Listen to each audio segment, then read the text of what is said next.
JBL leaving SmackDown, Alexa Bliss regaining the Women's Raw title, Roman Reigns, John Cena at No Mercy.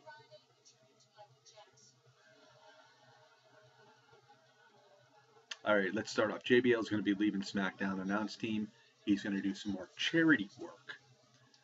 He's done that before in the past, so he'll be leaving. Now he just leaves us right now with Tom Phillips and Byron Saxton.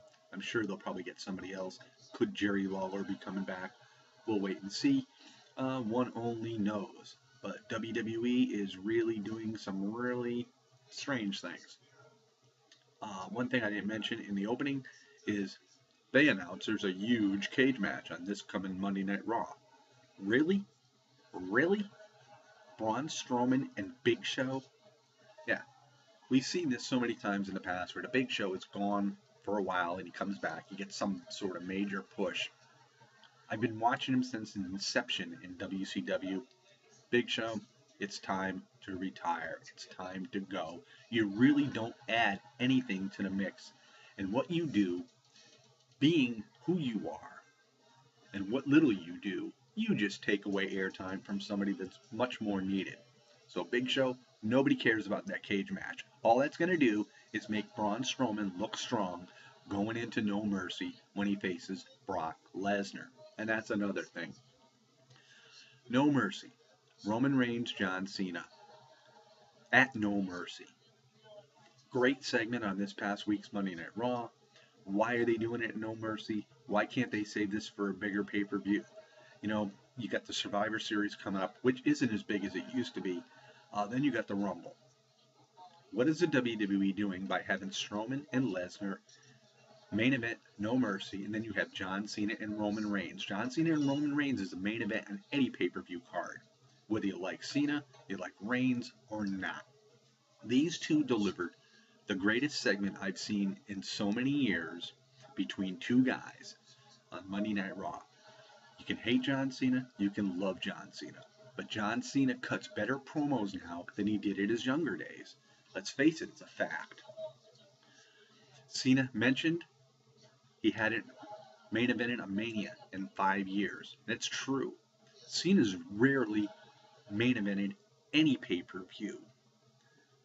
So, and he also mentioned to Roman Reigns that he was supposed to be the guy to replace John Cena, but he can't do the job. So they come up with a pretty good, controversial segment here, which leads to a great match, but not for No Mercy. This is like a Mania match, but obviously the WWE has these plans of having Roman Reigns and Brock Lesnar at Mania, which means, if we all figured it out, Lesnar holds that belt till Mania, and for what? The WWE putting so much stock into Brock Lesnar, to me, it's a waste of money. They think he's the biggest draw they got. Now, people are tired of Lesnar. They totally are.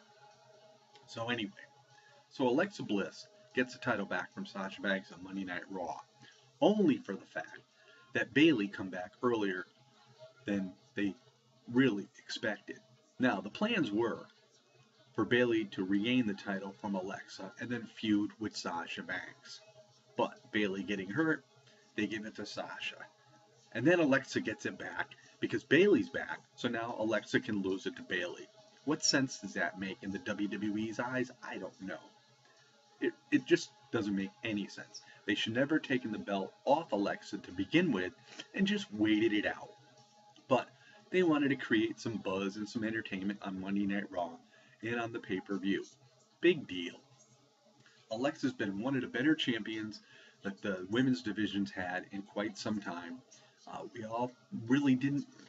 I like Nikki Bella. A lot of people didn't, but I think AJ Lee has been the best. And no one's really surpassed her. Charlotte, I don't know. I have mixed feelings about Charlotte Flair. But anyway, so No Mercy is going to have 2 huge main events, which it's No Mercy, guys. And rumors have it that the John Cena Roman Reigns segment it went over quite well. And I also read as well that this feud isn't over. So, it doesn't matter who's going to win or lose at this pay-per-view. Somehow, some way, it's going to continue on somewhere. But remember, John Cena will be leaving. So, he could lose by disqualification, he could win by disqualification, or he could get beat outright. But if he gets beat outright, the feud is over. So I don't see that happening. So we'll just have to wait and see what develops in the minds of the WWE creative team, which is so lacking these days. And we'll just have to see what goes on. So anyway, that's from the hip here from the Iceman on the Iceman's Return YouTube channel. Been away for a while. It's been really stagnated. Not much really to talk about. So I waited for the right time to make a video. And maybe it wasn't the right time. Who knows? But anyway, on this Saturday, September 2nd, peace out, everybody.